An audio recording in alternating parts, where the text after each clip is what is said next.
Headline edition, July 8, 1947. The Army Air Forces has announced that a flying disc has been found and is now in the possession of the Army.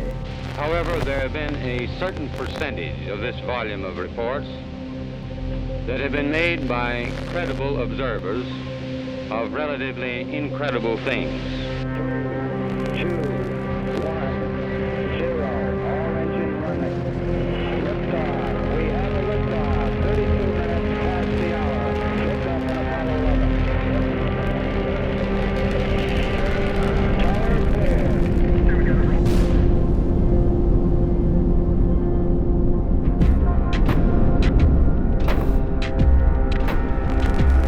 But other sightings apparently were taken more seriously. And one in particular, an incident called the Rendlesham Forest Incident, also known as Britain's Roswell. This was in 1980, shortly after Christmas, when a few American airmen who were stationed in the UK reported seeing a UFO. A huge, solid, diamond-shaped object they described as 100 foot long, hovering silently in the sky above them. There is very compelling evidence that we may not be alone, whatever that means.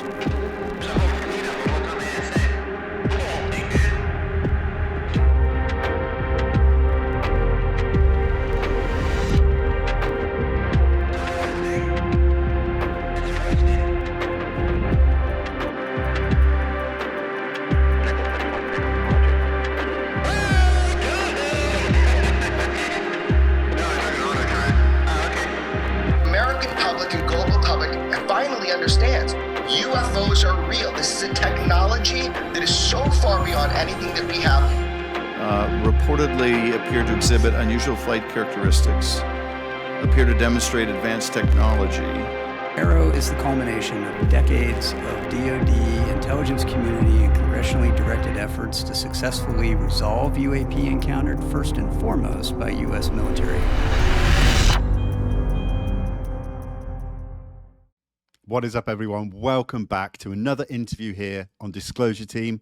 I'm your host, Vinny Adams. The following is an interview with Jim Goodall. Jim is an author, photographer, and military historian. And recently, Jim celebrated his 60th anniversary of when he first witnessed the A-10 Blackbird. In this interview, we do focus heavily on the Blackbird, Ben Rich, we talk about Bob Lazar, Area 51, and so much more. If you enjoy this content, please remember, hit that subscribe button, hit that like button, comment down below, and share it with your friends. It all really helps, and I really appreciate all of your support. I hope you enjoy this interview as much as I enjoyed having it with the one and only Jim Goodall. All right, Jim, very, very honored to have you on the show. How are you doing today? I'm doing great. I'm delighted to be here. I was expecting you were going to call me from the UK, to the colonies, but you're here. So it's I'm not keeping you up and keeping you up late or getting you up early. One of the two. No, not at all. But I wouldn't have minded either way, because I'm really looking forward to this. Jim, it's no secret that you're an expert when it comes to the SR-71 Blackbird. And, I remember when I was a kid in the mid-'80s, I had this big die-cast Blackbird, and it was my favorite thing. And I was just so obsessed with that airplane. And then leading into like the late 80s, early 90s, when the F-117 and the B-2 were unveiled, I remember in the UK, we had these very small newspaper snippets that I'd saved, because it wasn't big news over there, but to me, it was so huge. And so I'm really looking forward to digging into some stealth technology with you today. That would be my pleasure.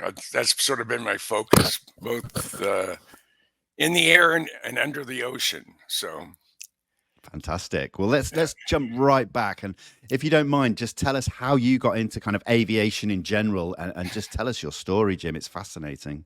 Well, I mean, it's and hopefully I won't lose my voice. Allergies are really bad here. But it actually started when I was about 5. Now I'm 79 this week. I mean, next week. And we were living in San Jose, they're in Silicon Valley, what it's called today. And my dad came into the bedroom. I'd already gone to bed, and he says, "There's something coming. You have to see it." So we went outside. It was still light outside. And over the coast mountains heading to Travis Air Force Base were not 1 or 2, but 24 Convair B-36s. That's a 10-engine 260-foot wingspan. They call it the magnesium overcast.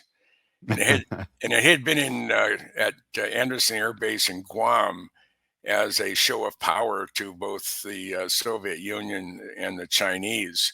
And when they took off, they actually had more than 24. I think they had, I was told they had like 35 or 36 B-36s, but only 2/3 of them can get off the ground because oil leaks and maintenance problems. They were a maintenance nightmare.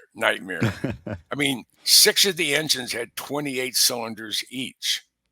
My goodness! Wow. And it almost consumed more oil than it did fuel, but it could fly for 60 hours. But they came over the Coast Mountains headed to Travis. They were at about 2,500 feet. I just stood there and went, and and I've always loved machines. So fast forward to 1954. I'm 9 years old, or maybe almost 10 years old. And my best friend's dad is the commander of Moffett Field Naval Air Station. That's where Ames is located. NASA Ames is located today. It was called NACA back then, 1,000 years ago. And Danny called me up and said, "Oh gosh, hey, I saw something in the big hangar yesterday. You're gonna come out to Moffett?" And I said, "Sure." So he'd have to meet me at the gate. And the Marine Guards and Shore Patrol referred to Danny and I as Captain Smith's son and that friend of his. So I rode my bicycle over there. I waited at the gate. He comes and picks me up. We go grab a bite at the bowling alley, then head over to the big hangar 1. And we were around so much that we were hiding in plain sight.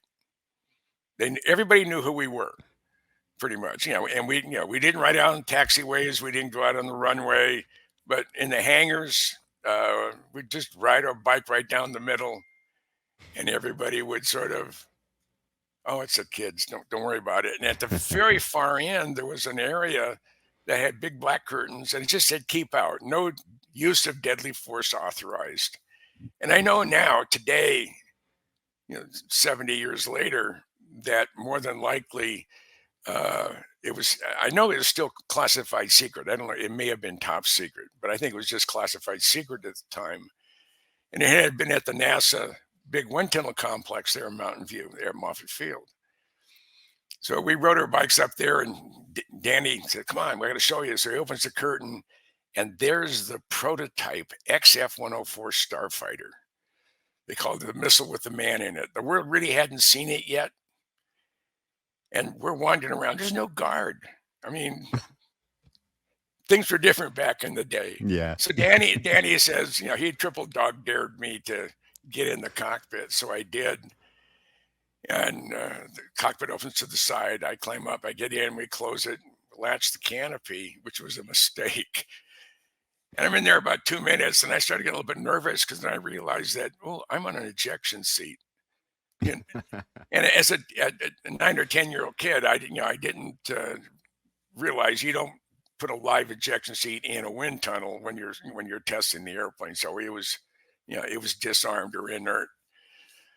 But I go to open the latch, and I'm not strong enough to move the handle. Danny's on the outside. He's trying to unlatch it. It's not happening. Oh, geez.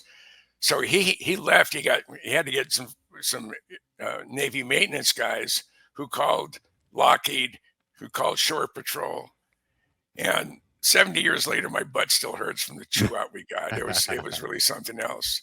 So that was my first true involvement with the Skunk Works. Right. So fast forward to March of 1962, I joined the Air Force because I wanted to be around airplanes. And I was also a juvenile delinquent, so I didn't have a choice. It was either go into service or go to juvenile hall for a year as an incorrigible youth. So I got stationed at Lowry Air Force Base. I was a communications specialist, and even though I had very high rank, I was the type and the best guy in our section doing what I did. And I got a set of orders in February of 1964 to go from Lowry Air Force Base in Denver to Edwards Air Force Base in California. And I was going there to support 3 programs for ground-based telemetry. It was the YC-141 Starlifter, the XB-70 Valkyrie, and a classified program. And that classified program turned out to be the Blackbird. And just a few days ago, matter of fact, 3 days ago, I celebrated my 60th anniversary of seeing my very first Blackbird on the ramp at Edwards Air Force Base. There, the morning it came in the morning of February 29th, leap year. Today was leap. This year was leap year as well.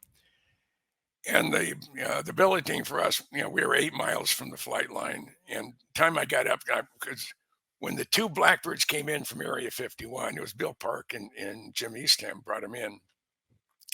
They were hot, and they came in and they parked with the rear ends facing the hangar, and the engines are running, and the heat from 4 J-58s set off the deluge system in the hangar, about drowned some Lockheed reps. I mean, it dumped 60,000 gallons of water in just a few seconds. I mean, it's just, it's like someone taking a bathtub and dumping it on top of you. It was sure. So it set off the alarms. I had a flight line badge, so I could get in there. And, I didn't, when I ran out the parking lot, the truck was gone. Oh, damn. So I went back to bed. Heard that was pretty exciting, and heard all about it. And it wasn't until I had worked a lot of overtime, and I was getting some time off, and because you don't get paid overtime when you're military. You get comp time for overtime. And I'm taking a shuttle flight in a Piaggio. It's a gull wing pusher, 10 passenger, maybe 12 passenger executive airplane. And it was Northrop used it for going between Edwards Air Force Base and their headquarters in Hawthorne, which is in LA. So I'm waiting for the airplane to be ready to be loaded, and I hear this roar going down on Rogers Dry Lake, and I see debris and dust being blown halfway across the lake bed. So I went running down the taxiway and looked at the XB-70's engine run-up pad. And at first I thought it was the X-15 rocket plane, but the people were too small, and the fire coming out of it was incredible. So all of a sudden I hear, hey, we're loading. So I ran back, got in the airplane, and we took off. We went down the taxiway and just took off right over Rogers Dry Lake. And when we banked over, heading towards Palmdale, I'm looking straight down on a Blackbird. That was just March 10th, 1964 at 3:15 p.m. in the afternoon. It happened 60 years ago, and it feels like it happened yesterday. And that event, that day, changed my entire life. And as I posted in various places, and it really changed my life in a lot of ways to the good, in some ways to the not so good. So fast forward to 1968, I'm out of the service. I had 5 years active. I had a 10-year break, and then went back into the military as a traditional weekender with the Minnesota Air Guard. But I was living in LA, and I wanted to get some pictures of the Blackbird. So I wrote Lockheed, Air Force, CIA, Department of Defense, Secretary of the Air Force Chief of Staff, and Chairman of the Joint Chiefs. I said, I want 10 8x10 glossies of the Blackbird in the air, and I want 10 different Blackbirds. And the official policy was not to cooperate. So because they didn't cooperate, I started digging.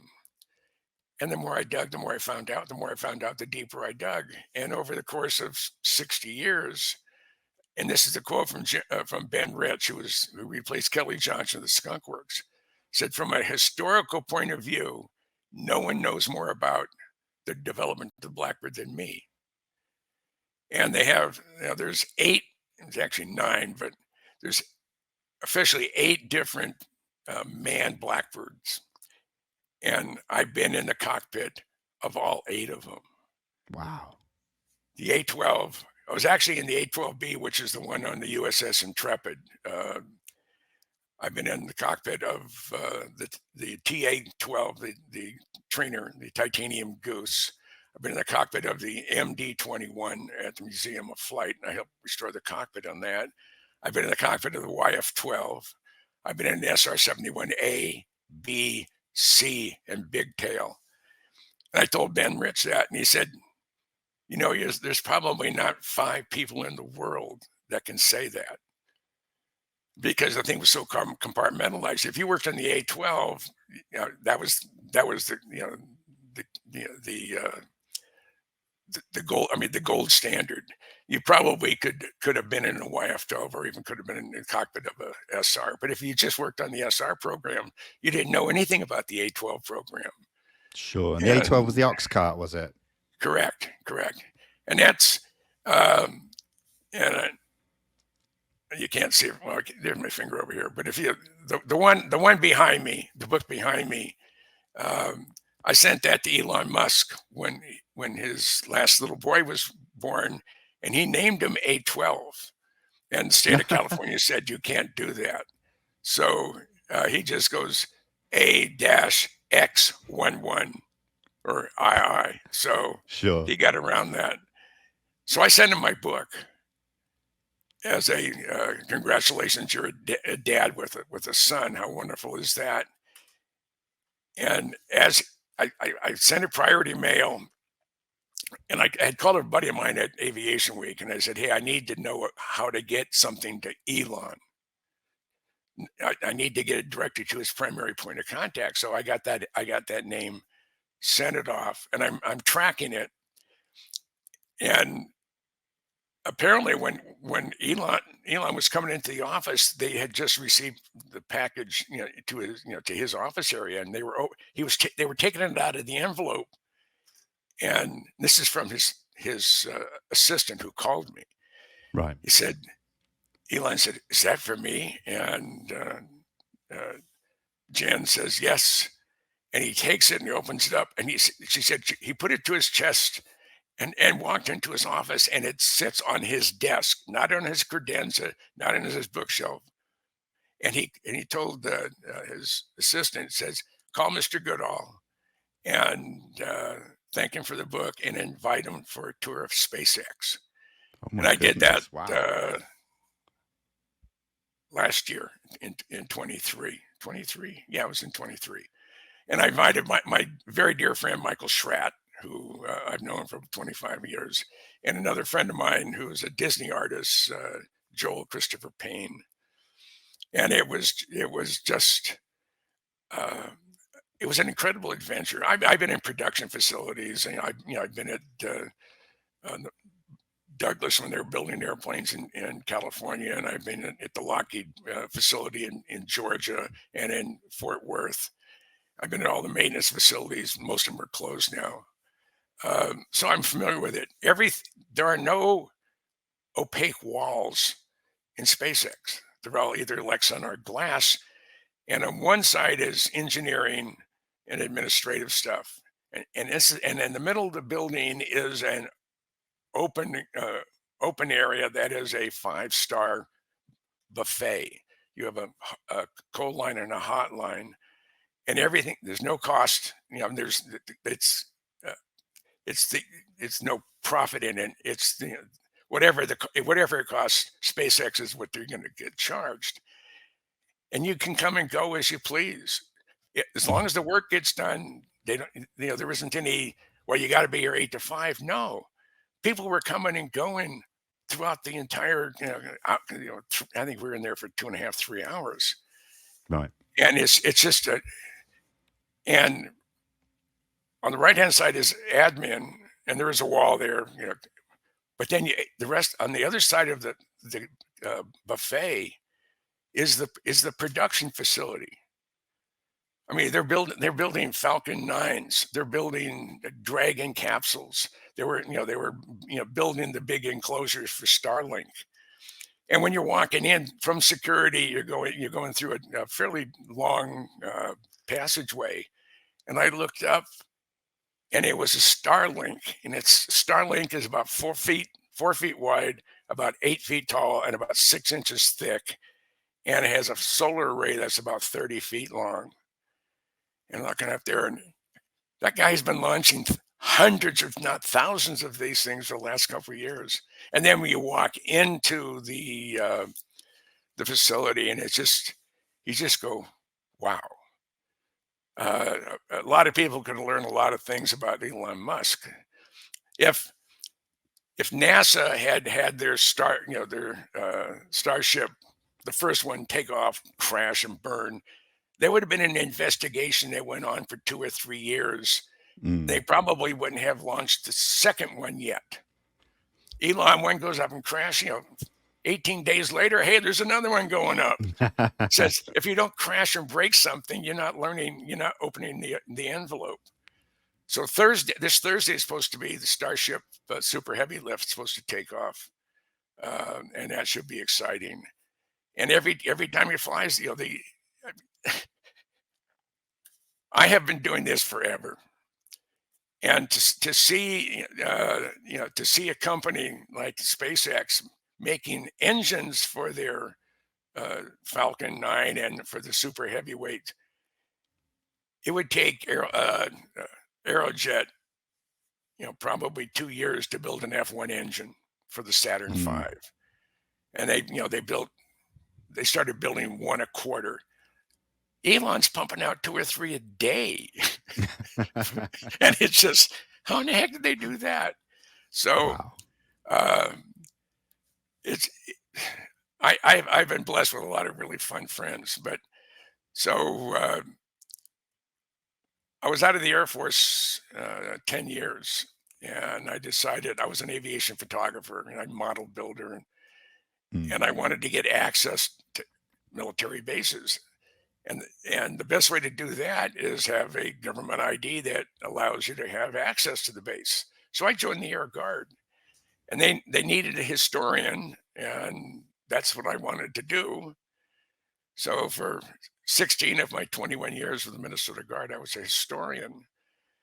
Now, along the line, I became friends with Ben Rich. Ben replaced Kelly Johnson at the Skunk Works. And for some reason, Ben and I talked on the phone once a quarter for over 20 years. Wow. I mean, he invited me to come. I said, I'm in LA next week, and I have something for you. Can I come to the Skunk Works and give it to you? And he said, sure. So I drive up, go through the Guard and get parked in the visitors parking, and I had in my hand a model of the D-21 drone, which was still classified. That's the unmanned drone that sits on top of the Blackbird. They launched 4 of them off the Blackbird. And I'm sitting there in the lobby, the one you see where you see the half, it's half of a Blackbird, and it's a Skunk Works, and I have all these old timers going by looking. You want to see something? Some kid has a model of the little bird, as they called it. And then Ben comes out, and it was like meeting Santa Claus for the first time. It was the first time I ever met him, and this was in the 70s. And we went in. She said, "Well, come with me. I'm going to take you into my office, which used to be Kelly's." So we're in there for about an hour, and we're talking. And he said, "Well, I got to show you something." He goes into the storage room in his office and comes back, and a framed 20 by 30 inch print of 10 Blackbirds lined up at Area 51. Wow.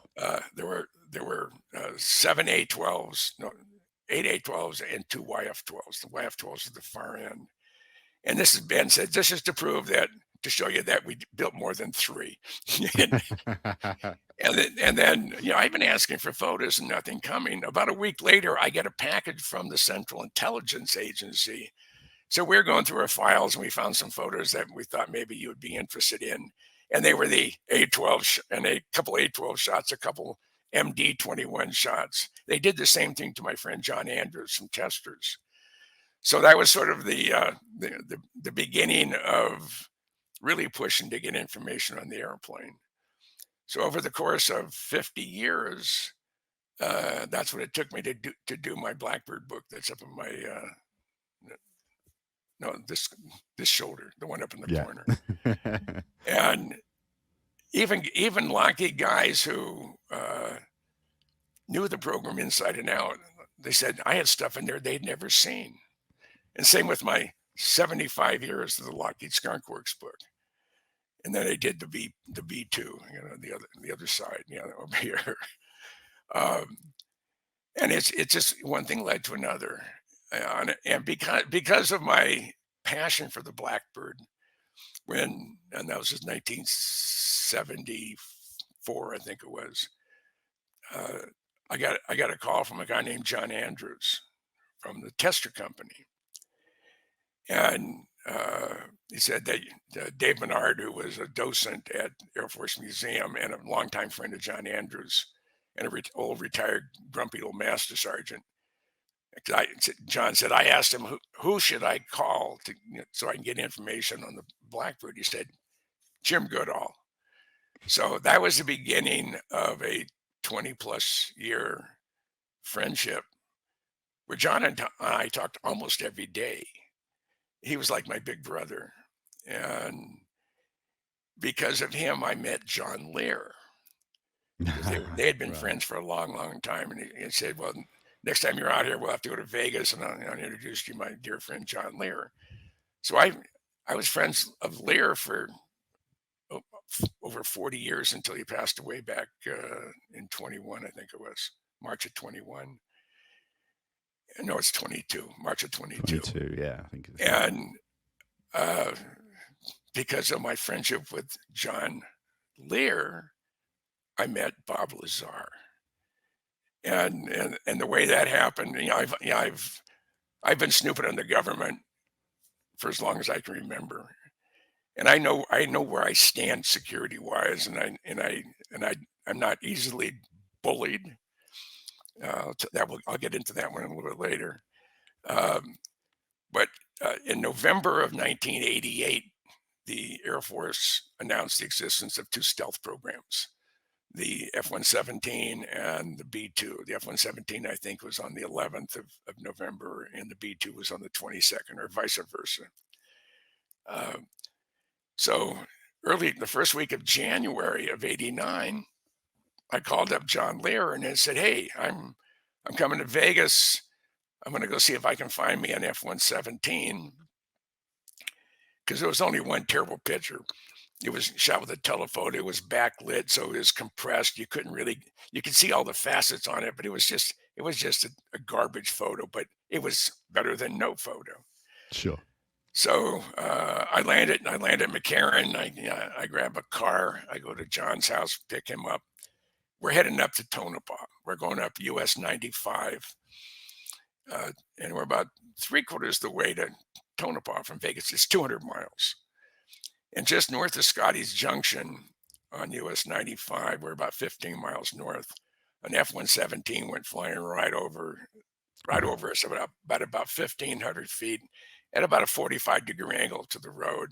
I about crashed the car. I couldn't believe it. Now, this is before digital cameras, so you'd either had to shoot slide film or print film. Sure. And I had a Nikon at the time, and I had good glass. So we grab a quick bite in the town of Tonopah. We're at the Palace Station. We gobble that down, then we head out on east on US 6. You go about 14 miles out of Tonopah. It's a big, huge sign, blue and white, and says Sandia Test Range, Tonopah Test Range. And then on top of it is a B-43 nuclear weapon shape with a Nike Ajax booster, and they're using for ballistic testing and whatever back in the day. So we turn down that road. We go down 18 miles to the main gate of TTR, Tonopah Test Range. And I can get on every base, but I can't get on restricted bases. So we just drove along the fence line, which is public lands, and we're sitting there. And I have my camera. I have a roll of Kodacolor 100. A very fine grained color print film. And I look to the north and I see this little black fuzzy ball with a light underneath, and a little bluish white fuzzy ball with a light underneath. Figure that's the F-117 in a chase. As it's coming in, it's starting to fill up my viewfinder. I had a 70 to 200 millimeter zoom. All of a sudden, my body starts vibrating. I'm like a 12-year-old or 10-year-old kid seeing a naked woman for the first time. I mean, I could hardly breathe. So I go through the whole 36 or 37 exposures, wind it up, and I looked at John and said, "We got to get out of here. I got to get to Vegas, where they have what they call photomats." Now, you're from the UK. I don't think they had photomats there, but they were little kiosks in a parking lot of a shopping center, with a big Kodak sign, and you didn't have to get out of your car. They'd give you an envelope, you write your name on it, you pull the tab off, you throw your film in, you hand it to them, you come back the next day. Right. So I knew we weren't going to get back to Vegas in time for the photomats, to be open.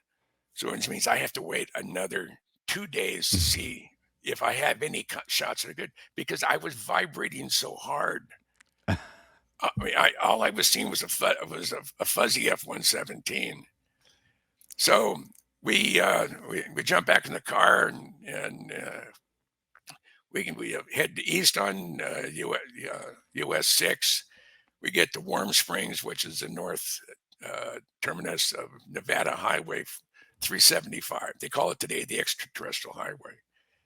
And we head down towards Little Alien. And the first time I went there was in the summer of '87. But this is '89. We go in there, have a quick bite. And, I had met Joe and Pat Travis a couple of years before. They had just bought the place. So we made a quick bite. We head back to John's place. And we didn't get there. We got there after 9 o'clock. It was about 9:10, 9:15 at night. And John said that I have a new friend. He's going to be coming over here in just a bit. I just sent a text to him that we're here. And he just moved here from Albuquerque. I think you'll enjoy him. He's a fairly soft-spoken guy, but he's interviewing for a job out in the desert. So about 10 minutes after we arrived, the door, knock on the door, and John goes to answer the door and brings in this very soft-spoken young guy. Introduced himself as, "I'm Bob Lazar." And I said, "Well," so I started going through our, the activities of the day. And I said, "Hey," I said, I'm beside myself. I have a roll of film of the F-117, and I have to wait for a couple of days before I can get it processed, and it's going to drive me crazy. I don't know if I got anything decent. And he said, "Well, I have a processing unit at home." He lived off of West Charleston in Vegas. John lives behind Sunrise, with Sunrise Ridge behind him, which is right next to Nellis. So we jump in Bob's car, and we're heading out towards the west part of town. And Bob looks at me and he says, "I feel sorry for that dumb SOB Lear." I said, "What do you mean you feel sorry for him?" He said, "What a dumb son of a bitch believes in UFOs." I mean, he's from a world famous aviation family. I mean, my God, his dad gave the world Learjet, the first corporate jet. And he says, and he believes in UFOs. He says, "I'm a nuclear physicist. If I can't prove it mathematically or put my hands on it, it doesn't exist." And so before Bob Lazar started actively working on the sports model at S4, he didn't believe in UFOs. And he said you couldn't put a gun to his head to convince him the UFOs were real. Of course, that changed. Yeah. and also because of my friendship with John Lear, I also knew and became friends with George Knapp from KLAS. He did the interviews. Initial ones were Jared with the altered voice. And Bob's stories never changed. So last May, we'll move forward quite a bit.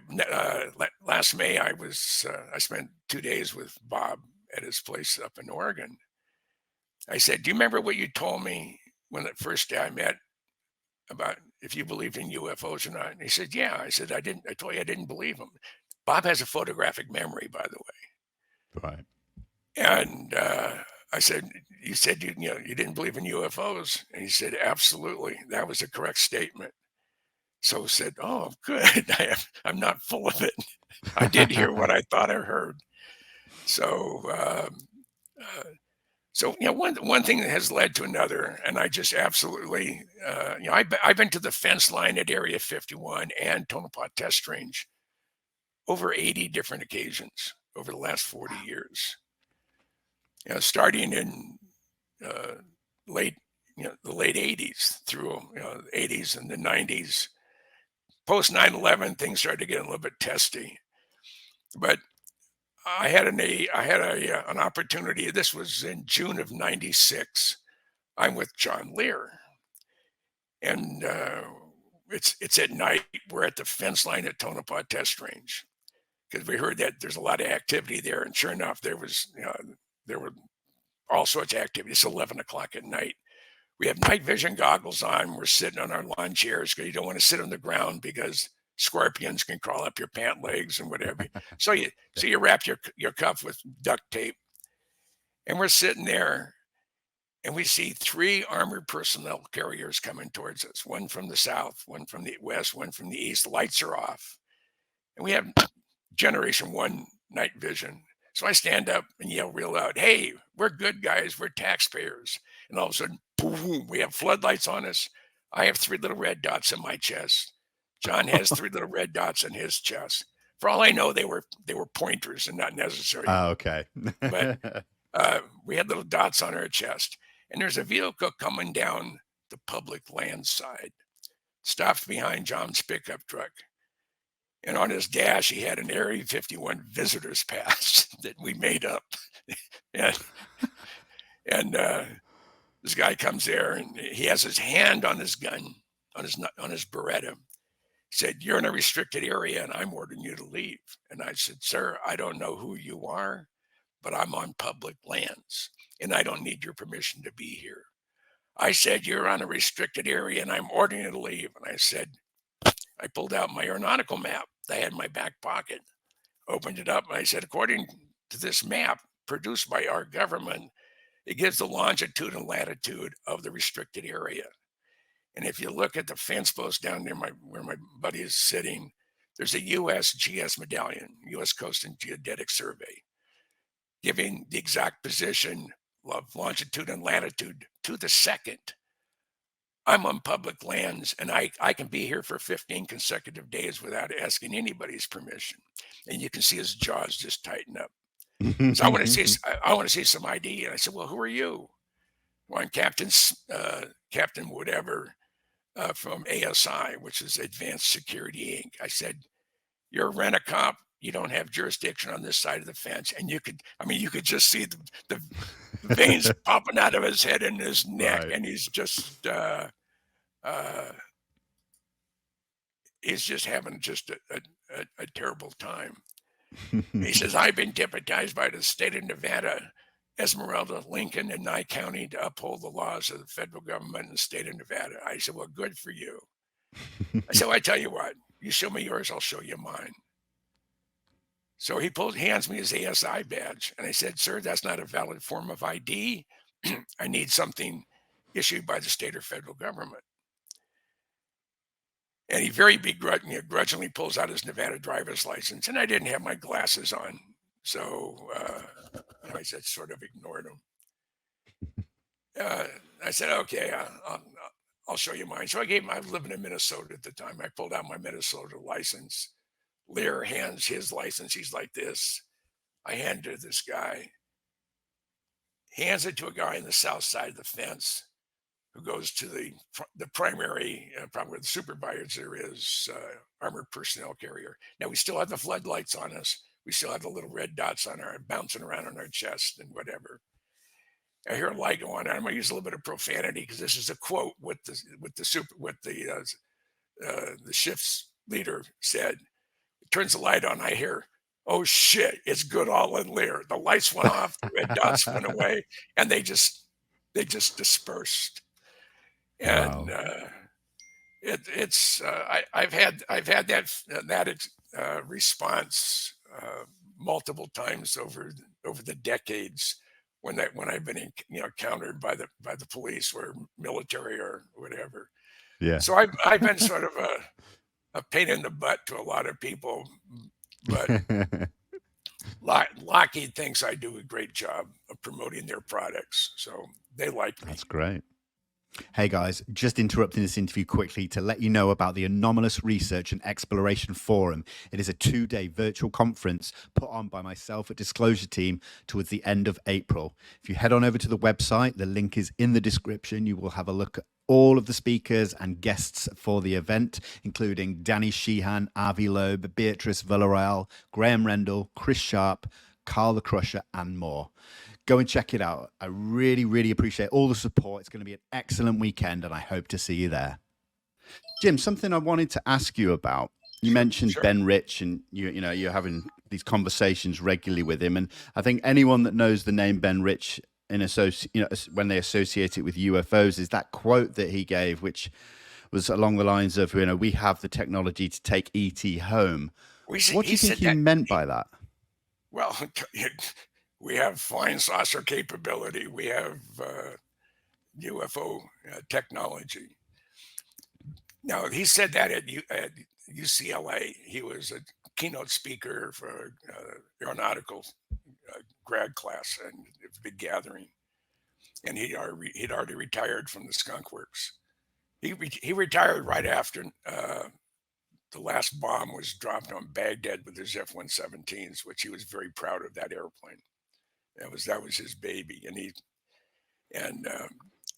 but he was dying of esophageal cancer, and I knew that. I think I knew that before his wife knew it, because I actually I was calling Tom Pugh at Site 2 at Palmdale, the SR&U2 overhaul facility, and Ben had just walked in, and Tom's secretary said, "Well, Mr. Rich is here. You want to say hello?" And I said, "Sure."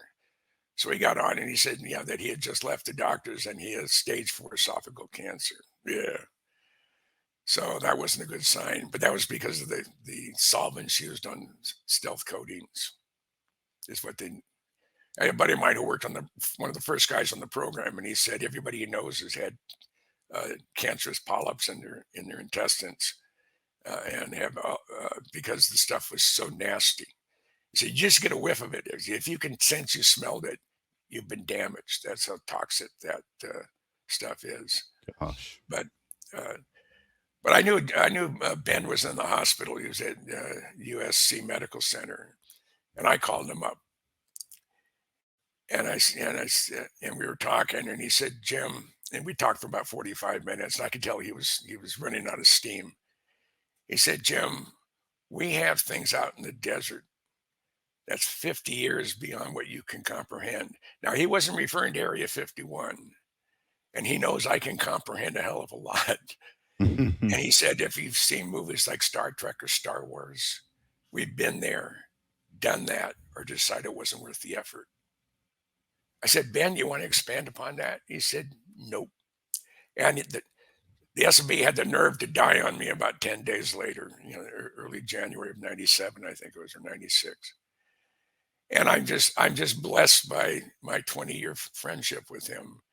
And one of the reasons, one of the probably the most important reason our friendship affected my life, in August of '89, Ben calls me at home. And he said, "Jim, I got it from," he was going to say the horse's rear, but he said, "I got it from the horse's mouth," because he paused for a second.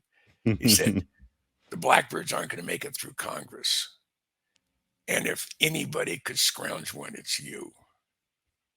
I mean, that's a hell of a statement coming from the head of the Skunk Works, the former head of the Skunk Works.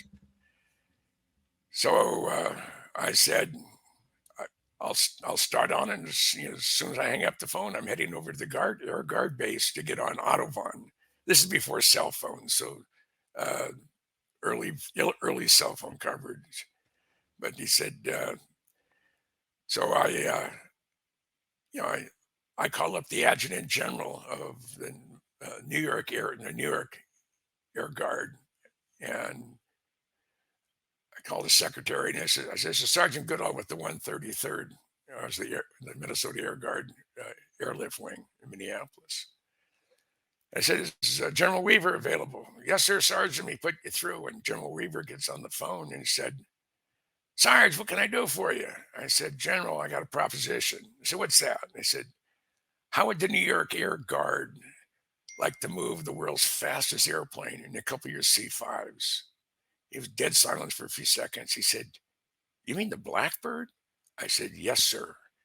He said, "When you're ready, you call, we'll haul. We'll utilize it as moving outsized cargo." Now, my friend Arnie Gunderson, who's Mr. J58, he was trying to get a Blackbird for West Palm Beach, because that's where they do all their engine testing and flight testing of some of their helicopters and stuff. Mm. And he contacted Air Force and said, "Can we lease a C-5 to move an airplane?" And they said, "Sure." I said, "Well, how much?" It said, I think it was $967,000 a day plus gas. My gosh. And I had two C-5s with total of 24 crew members for 8 days each. One C-5 moved the airframe, and the other C-5 loaded and moved the engine, nacelles, and outer wing panels. And I look back today and I said, how in the hell did a Air Guard tech sergeant scrounge a CIA Blackbird and two C-5s to move it? And I look and I just said, how in the hell did I have the balls to try to pull that off? Yeah, but this is pre 9/11. Post 9/11, it would never have happened. Right. They've gotten stupid as far as some of the rules and stuff go.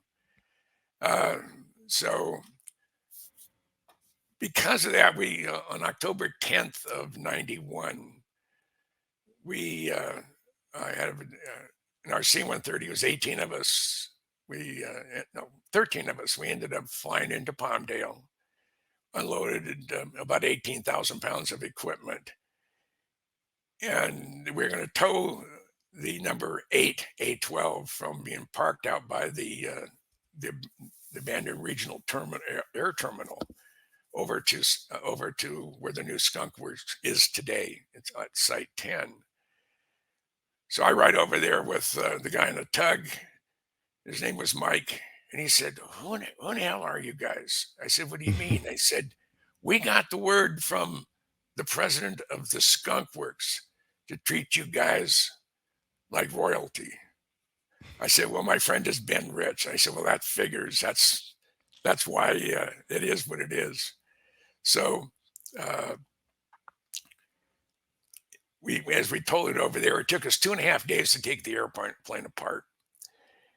And then, because I had 3 chief master sergeants, 3 senior master sergeants, a couple of masters, and a couple of techs. There was a total of 13 of us.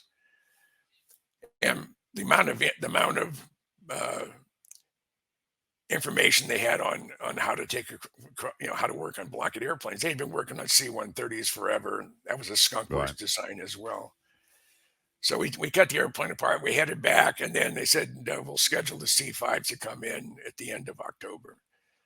So I'm at the guard base. I'm at the museum, and I get a call from a colonel from the office, the Secretary of the Air Force Office of Public Affairs, and he said, I want to speak to the officer who is in charge of the Blackbird recovery. I said, you're speaking to him? Yeah, but you're a tech sergeant. I want to speak to the officer. I said, Colonel, you're speaking to the guy who put this all together. Now I'm a vice president of a company Monday through Friday, and on weekends, once a month, I'm a wing historian with the 133rd Airlift Wing. How can I help you, Colonel? He said, well, I need permission to come on to the ramp when you're loading it into the C-5. And with a camera crew. I said, you go to security when you arrive at the Skunk Works. You go into security, you ask for Glenna Farley and tell him that Sergeant Goodall said it was okay. And I just wanted just to twist it. And you know, on a taxiway or an aircraft ramp, it's a hats off and there's no saluting. So I'm in there, and my hair was fairly long because, you know, I am a guardsman, and it wasn't drill weekend yet. It was just one of our, you know, fun events. And I see the colonel. I said, Colonel, says, welcome to the Minnesota Air Guard Blackbird recovery. And he said, well, thank you, Sergeant. And he didn't want to thank me for allowing him to come on board, which is beside the point. So on the 27th of October, 1991, we rolled the C-5 into the Blackbird, into the back up.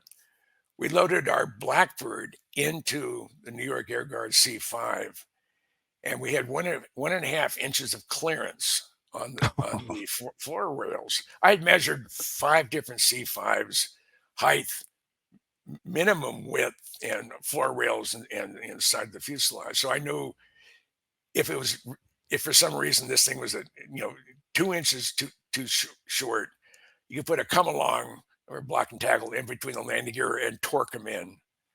Right. So we didn't have to do that, but we had, like, let's say 1.5 inches of clearance, about 3/4 of an inch, this much on either side, and we rolled it in. And we didn't have fuel at Palmdale, so for the C-5, so we flew up to Travis, north of San Francisco. We spent the night. Next morning, we take off about 7 a.m. We get to the airplane, we check everything out.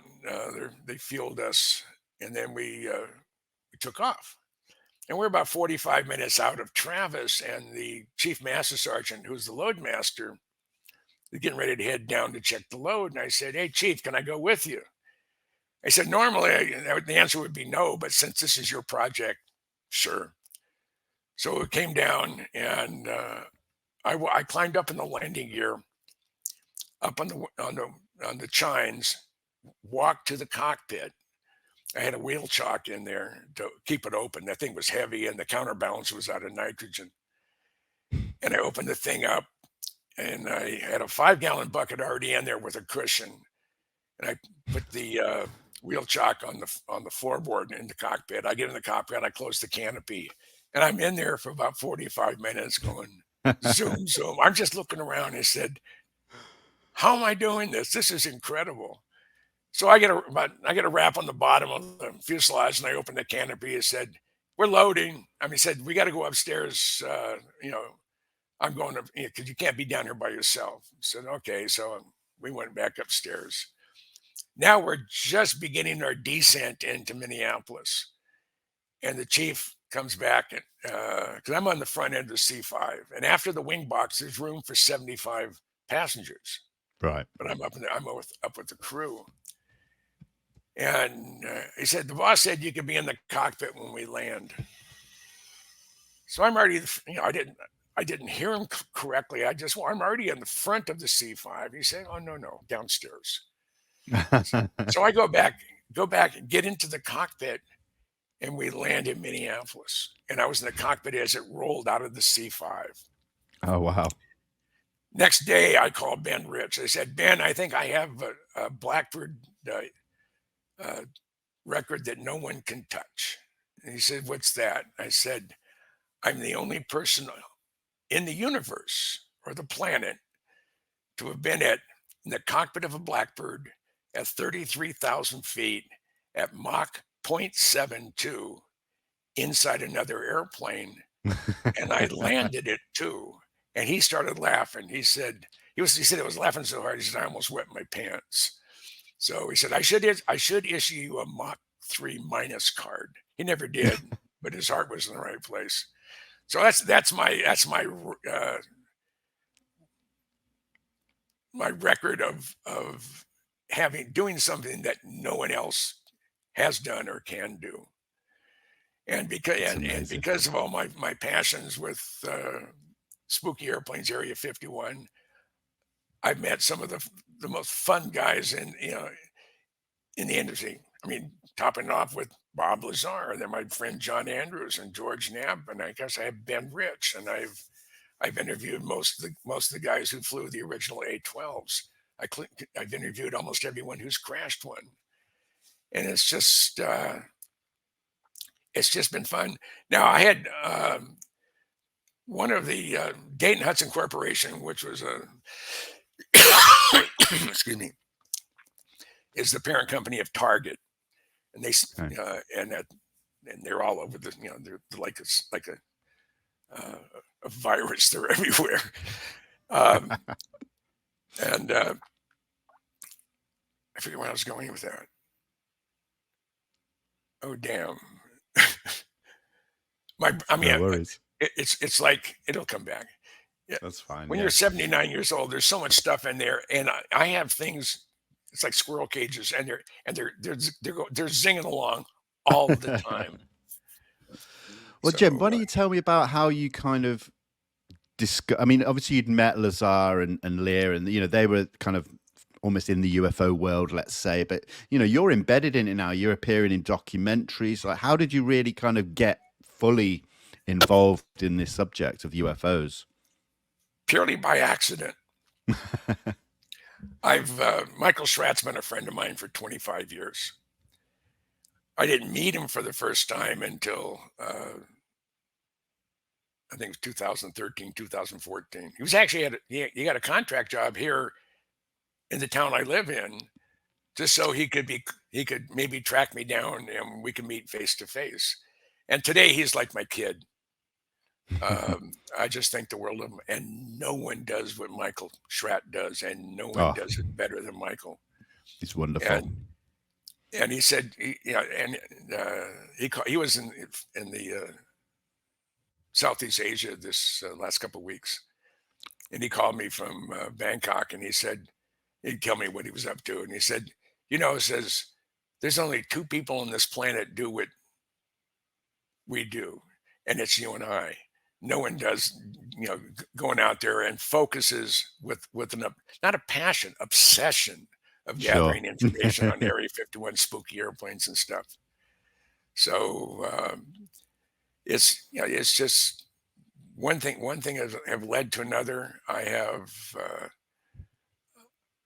but Michael had called me up. This is March of 2019, and he said, I'm going to be at a MUFON function in Phoenix this weekend. Would you be interested in coming up and we can hang out before I have to fly back to LA? I said sure. So now I'm about 100 miles from my house to Phoenix. So I got up to, I think it was at the Hilton downtown Phoenix. And I go there primarily to meet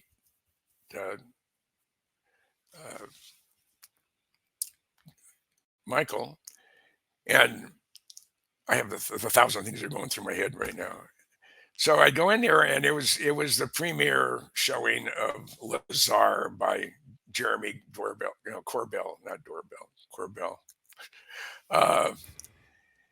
And the place, the vendor area was empty. Pretty much. There was a couple of people in there, and I walk in there, and right as I walk in, there's a guy sitting on some comfortable, bar chairs, cushion and the whole bit. And I say, hey, can I join you? And he said, sure, sit down. He says, yeah, I'm Doc Skinner. And I said, well, I'm Jim Goodall. And he stopped, and he said, I didn't see your name on the program. I said, what do you mean? I said, aren't you speaking here? I said, no. I said, well, how come you're not? And I said, well, one, I wasn't asked, and two, I didn't know I was coming here till this morning. So I'm here to see my friend Michael Schratt, and I know George Knapp is coming, is going to be here. So we're shooting the bull, and Doc says, well, the one person you got to track down, he's in the showing right now in the auditorium, is Richard Dolan. Yeah.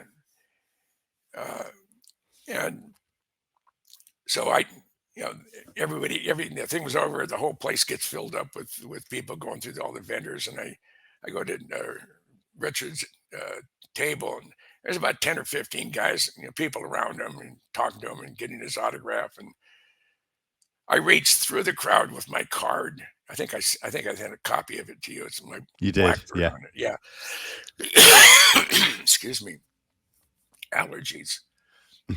And I slipped through the crowd, and I set it on the table, and I just start walking away. And I hear, and I'm real hard of hearing. I don't hear anything on my left ear at all. I had a brain tumor, and they severed my auditory nerve when they took the tumor out.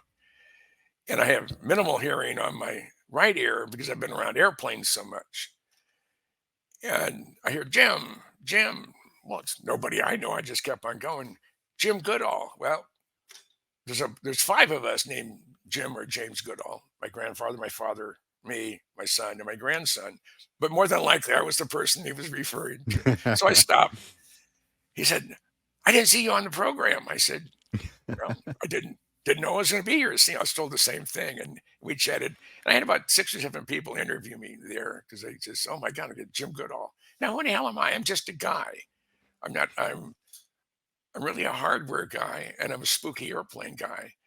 But that all sort of comes together. And the same passions that I focused on, seeing what's happening in Area 51 are the similar passions that people have looking for UFOs. Now, like I told you earlier, I've been to the fence line at Tonopah or Area 51 over 80 times in the last 40 years. And I'm always looking up. If I spent the night there, I'm out there most of the time just staring to the sky, hoping to see something. Right. And I haven't. And I'm so disappointed. I mean, I was out in Tippecanoe Valley by the black mailbox. Right. That's so famous. What's painted white now. And Yeah. I think it's embedded in concrete because people were stealing it. I got the black mailbox, okay. So I'm out there. It's a crystal clear day. It's just a sliver of a moon, and as it's going behind as it's setting, and the glow is going away, and I'm standing out by the mailbox, and I'm saying, okay, if you could read minds, I want to be abducted. Wow. Abduct me. Let me bring my camera or my cell phone, but abduct me. And I'm out there, and it was so dark until my eyes adjusted. You couldn't see your feet. That's how dark it was. But nothing has happened. I haven't been abducted to my knowledge, and I haven't seen a UFO. Even though Karen Hill, who's head of the Tucson MUFON group, photographed a craft that looks like a TR-3B just north of downtown Tucson. On the night, I go out every night with my dog out by the pool. We don't have street lights in our area, so you can see the Milky Way. I mean, it's just wow. Yeah, I remember the first time I took my son to he was 15, to the fence line at Area 51. We spent 6 days there.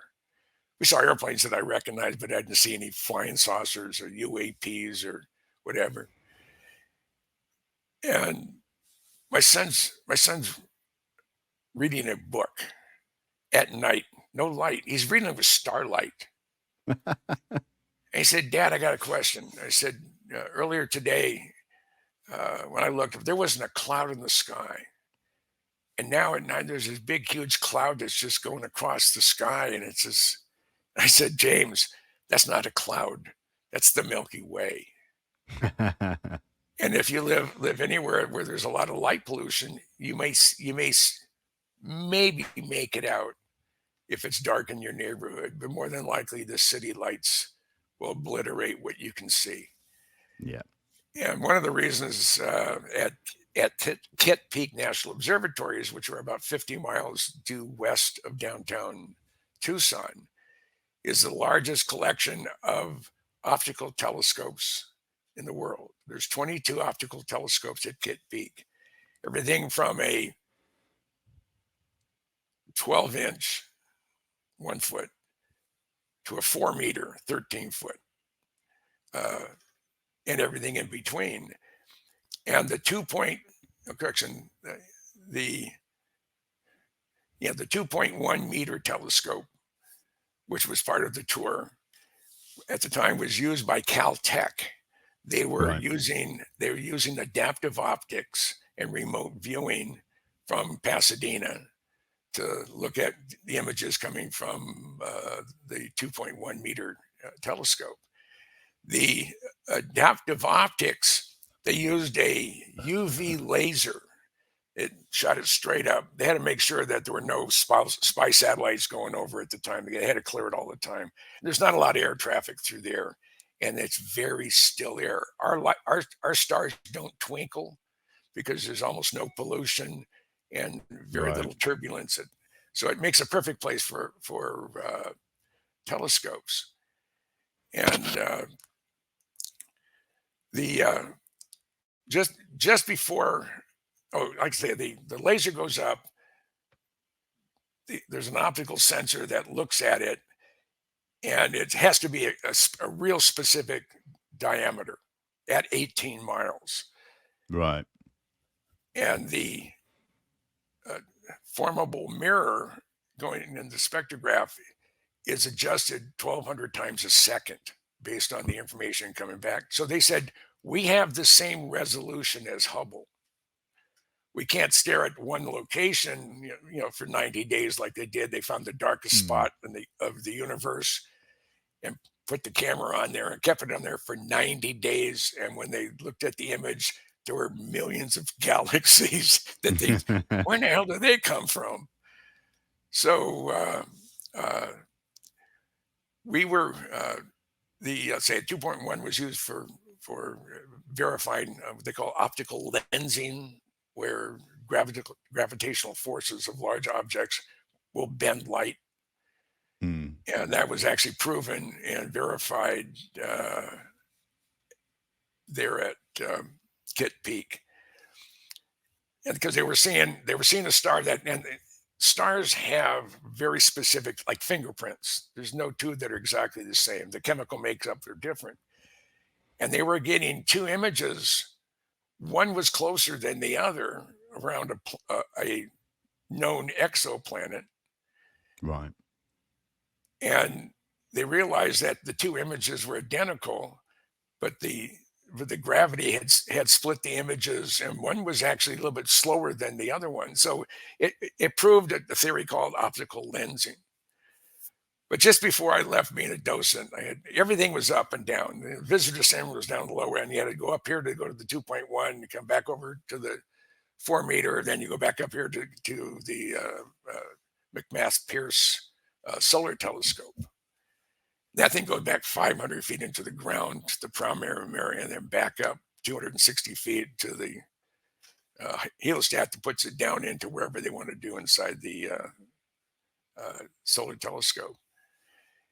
And we had it wasn't a beer, it was poppin' pizza. They didn't have beer, but this is out at the headquarters of NOAO, which is the National Optical Astronomy Observatory Center, which is at the University of Arizona here in Tucson. And on that particular day, we had all the docents, all the technicians, and all the astronomers in for, let's say, a poppin' pizza party. And the keynote speaker was the head of the National Science Foundation as it pertains to astronomy. I never wrote his name down, but it's probably easy to get. And he said he had just returned from a worldwide conference on exoplanets. And he said, based on the input from everybody looking at exoplanets, using proven mathematical formulas for predicting the probability of certain events, so if we now calculate for every star in the universe, which is a whole bunch, there's 1.5 planets. And out of that incredible number, they calculate that there are somewhere in the neighborhood of 2 billion, that's with the B, 2 billion Earth-like planets orbiting a similar size brown dwarf star as our sun in the inhabitable zone with liquid water. And to quote Jodie Foster's character in Carl Sagan's movie Contact, if we're the only ones, what a waste of space. And then some famous, I think astronomer or an astronaut said, what is more terrifying? That we're not alone, or we're the only ones? And that's a holy buckets. That's a deep thought. Absolutely, really deep. And just the odds of probability say that we're not the only ones. Yeah. And people say, well, this is swamp gas. This is a balloon. Whatever. But all we have to do is prove one. Now, when I did my book signing of my 75 years of the Skunk Works, where next to that, that's the other hand over here, right there. I did it at the Skunk Works. Right. And we were, after we had the book signing, we headed over to the U-2 operation there at Site 2, the other side of Air Force Plant 42. And I'm with Jeff Babion, who at the time was the vice president general manager, the head of the Skunk Works. And I looked at him right in the eye. We weren't about 2 feet apart. And I said, Jeff, I got a question. He said, what's that? He said, how much alien technology is being utilized in Skunk Works program? And without batting an eye, I don't know if he was ready for it or what. He said, I have no such knowledge. I said, it doesn't mean this is out of my, it's above my pay grade, or it may have been put together and operational or whatever before I got here, and I don't have the need to know. So I said, honestly, I said, I'm not pulling your leg. I said, if you said something and I can't answer it, I would have said, I'm sorry, no comment. Right. Said Lockheed has an official policy. They don't comment at all on UFOs, flying saucers, UAPs, whatever you want to call them. I said, but personally, I can't believe we're the only ones. So, but there's rumblings now that maybe one of the Tic Tacs that are flying around is the Lockheed Skunk Works. Now, I have a dear friend who I won't give his name because he's still in the industry. He was at the top of the food chain at the Skunk Works. And when Jack Gordon, Sherman Mullen, or Frank Carlucci, when he retired, they were looking for a new head. And they asked him if he wanted. He said, hey, I'm an engineer. I'm not a politician or administrator. I don't want the job. But we've been friends for 45 years. And as the older you get, it gets more amazing how long I've known people. So I asked him one day, I said, this is when he was still at the Skunk Works. I said, I know you can't tell me one way or the other, what you're working on. But is there anything that you're aware of at the Skunk Works that would get me excited? And he knows what gets me excited. And he said, no.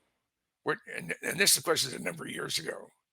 He said, we're not fighting a strategic enemy. We're fighting a band of terrorists who they don't wear uniforms. They don't abide by any of the international protocols for war. You don't target innocents. You don't target women and children. You don't use them as cannon fodder. And it's just, I don't know.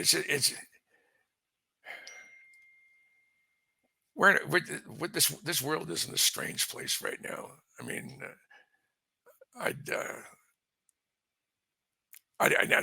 don't want to get political on this at all, but I have a feeling, we're in for a world of hurt here real soon, and I think there's going to be disclosure real soon. Tim Burchett, who is a congressman from Tennessee, Kentucky or Tennessee. Tennessee. Yeah, and he's a God-fearing man, and apparently, he volunteered to be the head of the UAP or whatever acronym they're using today. And I've seen some mention says, if we build it, it's a UAP. If they build it, it's a UFO. So he's again, I got sidetracked. Where the heck was I going with that?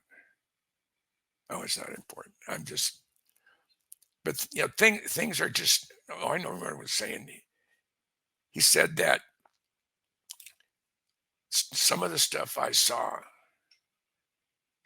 pretty much scared the bejesus out of him. And it says, I don't think the general public is ready to see what I've seen. It said it's scary. And there's been other stuff. I've been at Dr. Stephen Greer's functions ever since I met Michael. Actually, ever since I got involved in the UFO stuff. And he feels that we're very, very close to disclosure, but we're not ready for it. Right. He said the general population of the world will freak out if they see some of this stuff. But they've been coming forever. They've been here since time. There are some thoughts that either the Earth is a dumping ground for crazy aliens and undesirable aliens, and they dump them here, or we were populated by an alien culture, and we actually are aliens. We're not the seeds of our soul or our history did not start on this planet. They were brought here from probably could be from Mars, from a planet that was dying, and we were repopulated, and they've been coming here off and on for hundreds of thousands of years. Now, one of the things I'm up to, in addition to UFOs or whatever, I spent time in Belize. We're in a group. We're going to start excavation of the largest Mayan pyramid complex, possibly in Mesoamerica. Wow! And I've been down there 3 times. We have the signed permission from the head of the National Institute for Culture and History from the country of Belize. It's a site that up until 2012 was cut off from the real world, and they finally cut a road through about 4 or 5 miles of jungle to connect it to the real world. But back when they had in the 80s, the country of Belize did a radar scan of the entire country, identifying and mapping out Mayan structures. And they identified them all. I mean, there's thousands of them. But one of the largest complexes was in the middle of nowhere with no access from the outside world. So they left it they put it in the village in full control of the existence of what happens to the site. Right. There's been a little excavation back in 2012, 2013, but it was just one summer. It was the University of New Mexico. So we went, we had a group of 10 of us, April of last year, went to Belize. We were going to go to Chile, but the military coup screwed that up. So we sort of fell into it. And I believe in fate. Things happen to you. People coming into your life or go out of your life because you're supposed to. I've always felt that way. And this is our first full day in Belize, and I'm at the Louboutin complex. There's 2 of them fairly close to Punta Gorda where we were staying, and these are already excavated sites. We didn't know about what we were going to run into because we were coming down primarily to look for sites on a 7,000 acre parcel of land that's privately owned. Right. And we did identify 11 or 12 sites, and we were able to prove that these are shell mounds or debris mounds or whatever. But the first full day, I have a very, very bad sense of balance. I had my auditory nerve severed, which means I don't have any balance in one ear. I can't turn Right. around real fast. I fall down. I can't look up without holding on to something. But we'd walked through the top of the, I think this is in Nimlimpuit. We're walking on the top of the pyramid area that's been excavated. And it's about an hour and a half. And I'm only about 10, and it's about a mile and a quarter around everywhere you're walking. And with my bad sense of balance, I didn't want to go down these uneven steps. There's about 10 steps, but there was a little path going around with small trees. So I grabbed hold of the tree and I face planted into this pile of rubble from the pyramid. And I had a gash just below my knee and a puncture wound just above my ankle. Now it had already rained and it was raining again. And if you ever cut yourself a little bit when you're shaving and you get water on it, a little bit of blood goes a long way with a little bit of water. Well, a lot of blood goes a much longer way when it's raining. And it didn't really hurt. So we got it cleaned up, and we're driving out of the little village, and there's a medical clinic. So we stopped there, and we were there for about an hour and a half. And there's a doctor from Cuba, and he had to wait for his nurse to come in, and he cleaned it all out. And I got 11 stitches, and I got a tetanus shot because it'd been way too long. And but because I gave my blood and DNA to the Mayan gods, they rewarded us by sort of pushing us towards Uchminka, which is the name of the pyramid complex that we now control. And it was fate. We were the ones that were supposed to have found this place. But during the multiple sites of the cleared sites, most of the docents are grad students of archaeology from the University of Belize. Right. And I'm talking to all of them, and actually they all said that we're now, the consensus now is that the Mayan pyramids are not 2,000 years old. They're somewhere between 20,000 and 200,000 years old. And now we speculate that the Mayans found them abandoned and repurposed them for their own use. Okay. So the first pyramid that we're going to start excavation, and it'll be this spring, is one of the tallest pyramids in all of Belize. And I've been halfway up on it, and actually 2/3 of the way up on it. And we're talking 260 feet from base to the top. The guys who made it all the way to the top said there's no indication of recent or modern pillaging of the site. And now there's speculation that there's actually tunnels underneath some of the sites. And because this is the largest, there's 5 pyramids in this location. It's on 305 acres of land. And we're now in control of all 305 acres. Wow, that's exciting. And the sites in southern Belize that have excavated, they just excavated the top. The archaeologists would like them to go all the way to the base. And they said, we don't have the time or the money. Right. They have the time, but they don't have the money. And we're going to do that. And we're talking to production companies in Hollywood who are clamoring for this. I mean, there's a program out there that's been here for 12 or 13 seasons called The Curse of Oak Island. Yeah. They've been digging down a hole on an island off of Nantucket Island, looking for a buried treasure. They've been doing it for over a decade. They have found nothing. They found some pieces of wood, a gold coin, which we believe was planted, and some other stuff. That's it. Yeah. We are taking a film crew to Belize when we start clearing the overburden and the vegetation. And we've gotten the permission to do that. All the trees, all the vegetation will be taken off. And we're going to employ 30 to 50 locals, villagers, to do this. And we don't know what we're going to find. Not more than, as the crow flies, 20 to 30 kilometers away.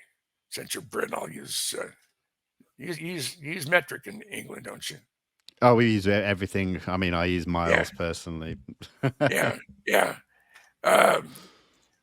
So, about 15 to 20 miles away, as the crow flies, is where they found the crystal skull laying on the ground in it, and that was at Louboutin. And it was just laying on the ground as they were excavating back in 1923.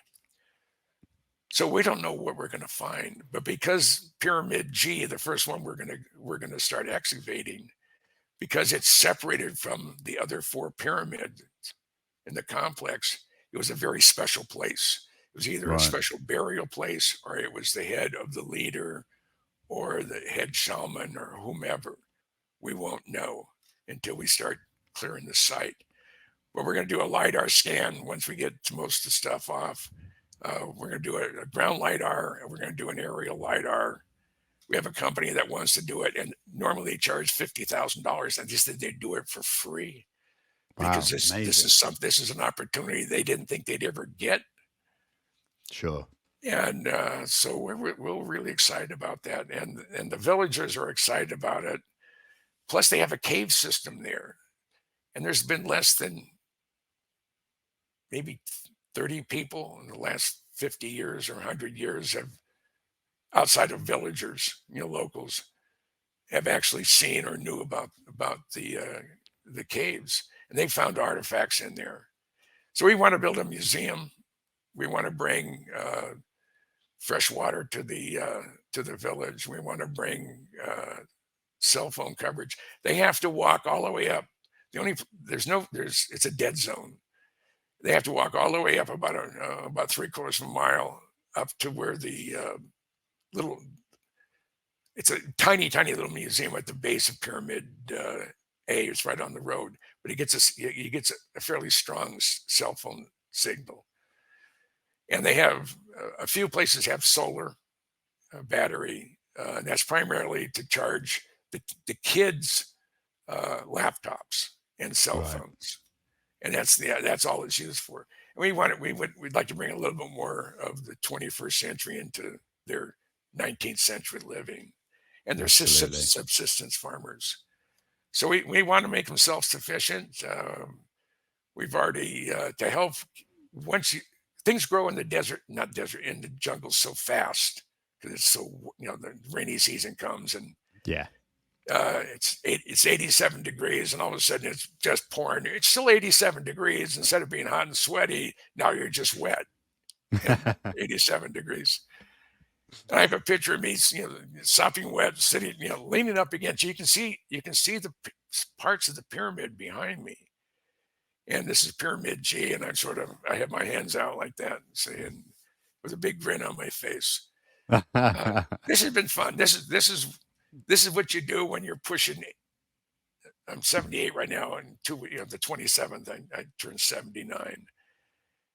And I told my buddy Jared that on my 80th birthday, I want to have it on the top of Pyramid G. Yes. Some fireworks or whatever it That'd is. be amazing. And so at 78, going on 79, I'm playing George of the Jungle, and I'm having just a great time. But it's now to sort of step back away. Bob Lazar said that his sports model that he worked on was recovered from an ancient site. I don't know where or what, but it was buried, or the jungle had surrounded itself around it, or whatever. And we have 305 acres, and we don't know what we're going to see. And the remotest possibility of finding an alien artifact is enough to go, ooh. This is exciting. I mean, is there anywhere where people can follow this journey that you're taking with this? Not yet. Okay. I posted some stuff on Facebook, Okay. and you can probably see it there. But we're actually going to have a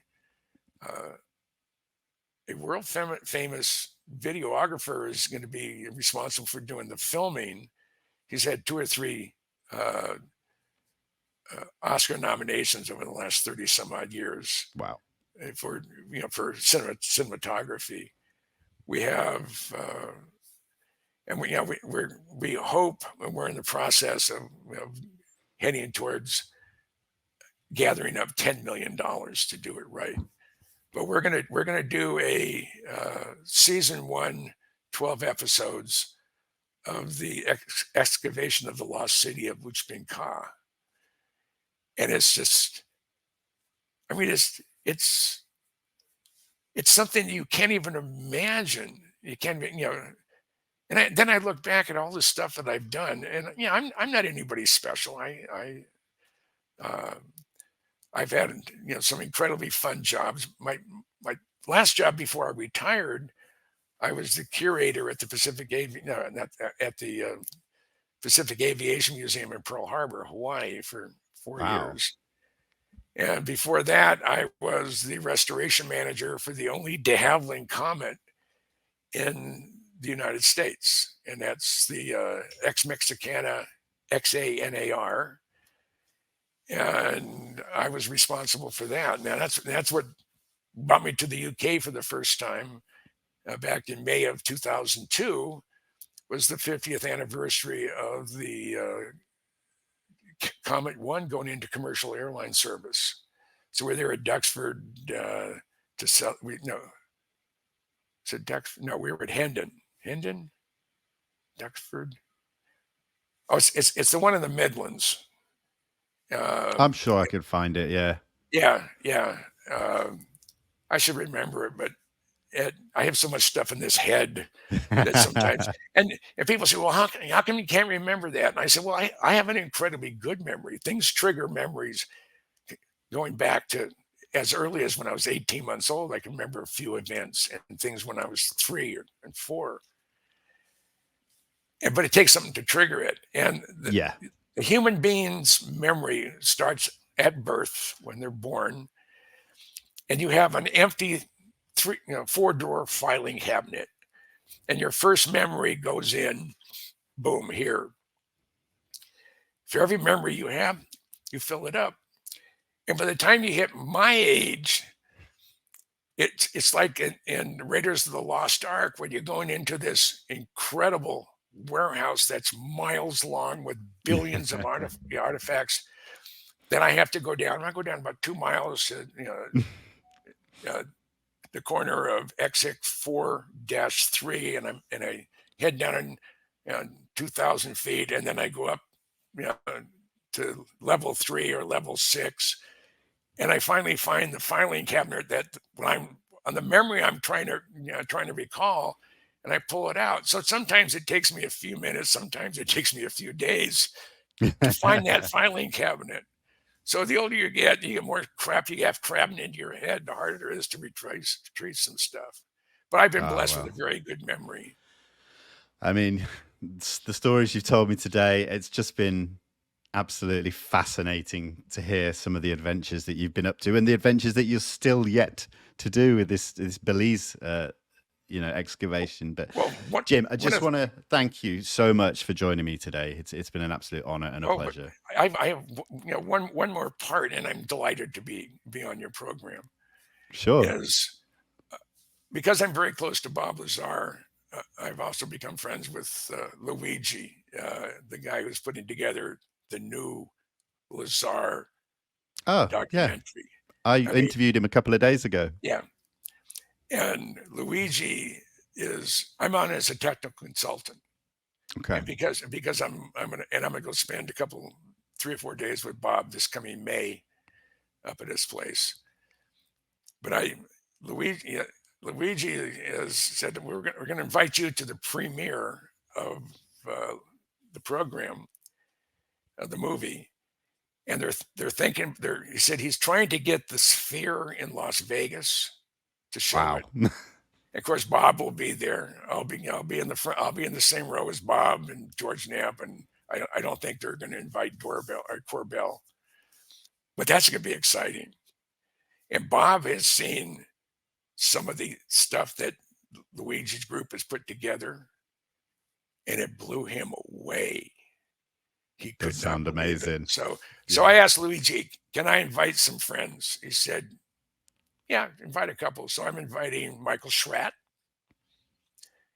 and I'm inviting Jared Murphy and his girlfriend, and he's the guy who's heading up our Believes thing, and he has a book out. It's Not Aliens, and then Joel Christopher Payne. He's a artist for Disney, but he's also we just sort of clicked as far as we're transmitting on and receiving on the same frequency. And the thing about this community, I'm not a joiner. I don't have anybody I hang with here in Tucson. My friends are scattered all over the planet. And I can probably count people I consider as really friends on my hands. Mm-hmm. And most of them are part of the UFO community. And that just cracks me up. And it's just, but I've never felt more comfortable being in a group of people than I have with them. And there's a few jackasses here and there. Every organization has it. You get more than 3 people. One of you are going to be a jerk. But it's just been a lot of fun, and I'm delighted to be here, and I'm delighted to come back at any time. So you just let me know. Of course, it'd be fantastic, honestly. And I sent you a whole bunch of images, didn't I? Yeah, and I'm going to overlay some of them as I edit this interview as well, so people get a really good visual of some of the things that you mentioned. I think that really would just, add some weight and emphasize these points that you make, because they're just so fascinating. But Jim, it's been so good. It's been amazing, and I knew it was going to be good, but I've had this big grin on my face for most of it. Thank you so much. It means so much. And I enjoy this stuff, and I'm not out for fame or fortune. I've had too many ex-wives to have any fortunes, and I do it because it's just fun, and it's a good group of people. And I know there's a lot of guys out there. Well, how many people do you have? How many subscribers do you have? Well, if they just hit a certain number, they don't. Yeah, I mean, I'm knocking on for 15,000, but I don't care. If you only have 1 subscriber and you want me on, hey, if me being on can help you, all the more power to you. And it says, well, what kind of information are you keeping to yourself? I said, none. Because if I drop over dead today, whatever I had in my head's gone. So if I learn something, there's people I tell. Yeah. And any question I don't know an answer to, I'll tell you. I have no idea. But if you ask me a question and it's real specific and it's about something, well, he's not going to tell me, and I know the answer, you're going to get the answer that I know. And again, like I say, I don't care if you have no subscribers and you want to get 1.